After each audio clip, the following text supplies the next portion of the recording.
인슐린 저항성은 소리 없이 당신의 장기 주변의 지방을 축적하고 신진대사를 파괴하고 있습니다. 하지만 오늘 저는 약물 없이 의사들이 가능하다고 말하는 것보다 훨씬 빠르게 이 상태를 되돌리는 구체적인 방법을 알려드리고자 합니다. 식사 후 머리가 멍하거나 온갖 노력에도 뱃살이 빠지지 않거나 8시간을 자고 일어나도 피곤하다면 주의 깊게 들어주십시오. 이는 당신의 세포가 인슐린 신호에 반응하기를 멈췄다는 뜻이며 체중 증가, 염증, 만성 피로의 굴레에 갇혔다는 신호입니다.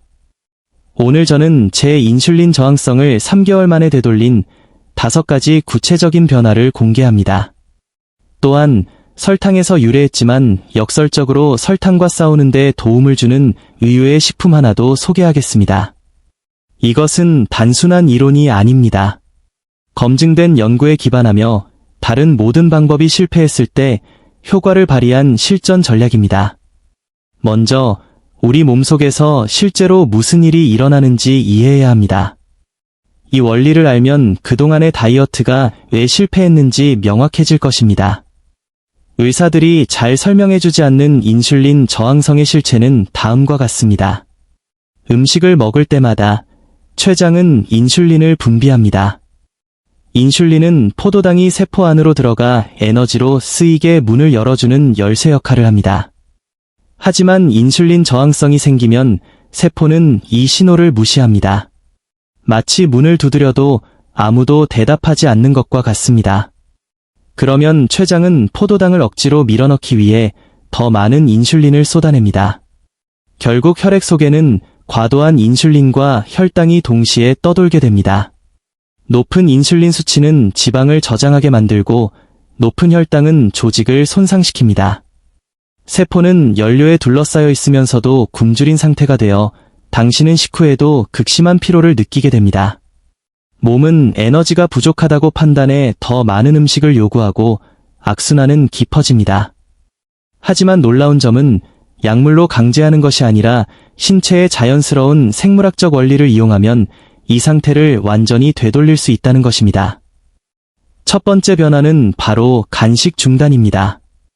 이것은 키토제닉 식단이나 단식보다 더 빠르게 인슐린 저항성을 개선할 수 있는 가장 단순하고 강력한 방법입니다. 건강한 간식이라도 예외는 아닙니다. 우리가 음식을 한 입이라도 먹을 때마다 인슐린 반응이 촉발되기 때문입니다. 아몬드, 단백질 쉐이크, 콤부차, 베리류 등 무엇이든 마찬가지입니다. 대부분의 사람은 하루에 17번 이상 인슐린을 급증시킵니다. 저 또한 대사를 활발하게 한다고 믿으며 하루 종일 조금씩 먹었지만 실제로는 몸이 저장된 지방을 태울 기회를 주지 않고 당분만 태우도록 훈련하고 있었습니다. 끊임없이 간식을 먹으면 인슐린 수치는 절대 떨어지지 않습니다. 지속적인 소음이 들리면 결국 귀가 무뎌지는 것처럼 인슐린 수치가 계속 높으면 세포는 그 신호에 무감각해집니다. 당시 의사는 저에게 식사 횟수를 묻거나 인슐린 저항성에 대해 언급하지 않았습니다. 그저 고혈압과 고혈당 약을 처방했을 뿐입니다. 23살의 저는 가스라이팅을 당하는 기분이었습니다. 그래서 저는 딱 한 가지 변화를 주었습니다. 하루에 2-3끼의 완전한 식사만 하고 식사 사이에는 간식을 완전히 끊었습니다. 일주일 만에 에너지가 안정되고 저장된 지방이 연소되기 시작했으며 수면의 질과 소화 문제도 극적으로 개선되었습니다. 식사 사이 너댓 시간의 공복을 유지하면 인슐린 수치가 떨어지고 세포는 다시 인슐린 신호를 들을 수 있게 됩니다. 여러분의 실천 과제는 간단합니다. 하루 2-3끼 식사를 하고 식간에는 물, 블랙커피, 차 외에는 아무것도 먹지 마십시오. 두 번째 변화는 취침 3시간 전 금식입니다. 이것은 제가 경험한 가장 빠른 인슐린 개선 방법 중 하나이며 과학적 근거도 명확합니다. 해가 지면 우리 몸의 인슐린 민감도는 30에서 50% 정도 떨어집니다. 생체 리듬상 밤에는 자연스럽게 인슐린 저항성이 높아지기 때문에 같은 음식을 먹더라도 밤에 먹으면 혈당이 훨씬 더 높게 치솟습니다. 더 중요한 점은 밤에 인슐린이 급증하면 우리 몸의 핵심 지방 연소 호르몬인 성장 호르몬 분비가 차단된다는 것입니다. 성장 호르몬은 대사를 조절하고 근육을 보존하는 역할을 합니다. 사람들은 이 호르몬 주사를 맞기 위해 큰돈을 쓰지만 단순히 잠들기 3시간 전에 주방문을 닫는 것만으로도 자연스럽게 수치를 높일 수 있습니다. 자기 직전에 음식을 먹으면 성장 호르몬이 억제되고 간은 해독과 복구 작업을 멈추며 소화하느라 지방 연소는 중단됩니다. 그 결과 아침에 몸이 붓고 멍하며 배고픈 상태로 깨어납니다. 제가 이 습관을 고치자 아침 혈당이 개선되고 지방 연소가 가장 활발한 깊은 수면 시간이 늘어났습니다. 염증과 관절 통증이 줄었고 자고 일어나면 배가 눈에 띄게 들어가 있었습니다. 실천 방법은 간단합니다. 밤 11시에 잠든다면 저녁 8시 이후에는 금식하십시오. 이것이 당신의 몸을 지방 연소 모드로 진입시키는 활주로가 됩니다. 세 번째 변화는 식후 걷기입니다. 이는 가장 적은 노력으로 가장 큰 효과를 내는 습관입니다. 식사 후 10에서 20분만 걸어도 해당 식사로 인한 포도당 반응을 30%나 낮출 수 있습니다. 걷는 동안 근육은 스펀지처럼 포도당을 흡수하는데 이때는 인슐린이 필요하지 않은 경로를 사용합니다. 따라서 췌장은 포도당 처리를 위해 무리하게 인슐린을 분비할 필요가 없어집니다. 덕분에 식사 후 찾아오던 급격한 피로감과 에너지 저하가 사라졌고 이로 인해 에너지를 채우려 다시 간식을 찾던 악순환도 끊어졌습니다. 또한 식후 걷기는 간에서 지방을 빼내고 전신 염증을 줄이며 소화 기능을 획기적으로 개선합니다. 나아가 식욕을 자연스럽게 조절해줍니다. 식사 후 바로 앉지 않고 걷는다는 단순한 결정 하나로 인슐린 저항성을 되돌릴 수 있습니다. 실천 과제는 매 식사 후 최소 10분 걷는 것입니다. 만약 시간이 부족하다면 가장 많이 먹은 식사 후에라도 20분간 걸으십시오. 즉각적인 차이를 느낄 수 있을 것입니다. 네 번째 변화는 주 1회 24시간 단식입니다. 이것은 제 신진대사를 위한 리셋 버튼과도 같았습니다. 일주일에 한 번 24시간 동안 단식하면 인슐린 수치는 주중 최저점으로 떨어집니다. 이때 세포의 인슐린 민감도는 극적으로 높아지며 세포 청소 과정인 자가포식, 오토퍽이 활성화됩니다. 특히 인슐린 저항성과 관련해 중요한 점은 인슐린이 장시간 낮은 상태로 유지되면 세포가 인슐린에 반응하는 방법을 다시 기억하게 된다는 것입니다. 끊임없는 자극에서 벗어나 휴식을 취함으로써 민감도를 재설정하는 것입니다. 또한 24시간 단식은 남성의 경우 성장 호르몬을 2000%, 여성은 1300%까지 증가시킵니다. 성장 호르몬은 강력한 인슐린 민감제 역할을 하며 지방 연소를 촉진합니다. 단순히 적게 먹고 많이 움직이라는 의사의 조언으로는 얻을 수 없었던 돌파구를 이 방법이 열어주었습니다. 앞서 말한 3가지 변화에 익숙해지면 주 1회 24시간 단식을 추가하십시오. 저녁 식사 후 다음날 저녁까지 혹은 점심부터 다음 점심까지도 좋습니다. 저는 일요일 오후 6시부터 월요일 오후 6시까지 진행했습니다. 이 시간 동안은 물, 블랙커피, 차, 무향 전해질만 섭취합니다. 5번째 변화는 주 2회 전력 질주입니다. 앞선 4가지 변화로 몸 상태가 좋아진 후 저는 전력 질주를 추가했습니다. 이것은 인슐린 민감도를 높이는 가장 빠른 운동법 중 하나입니다.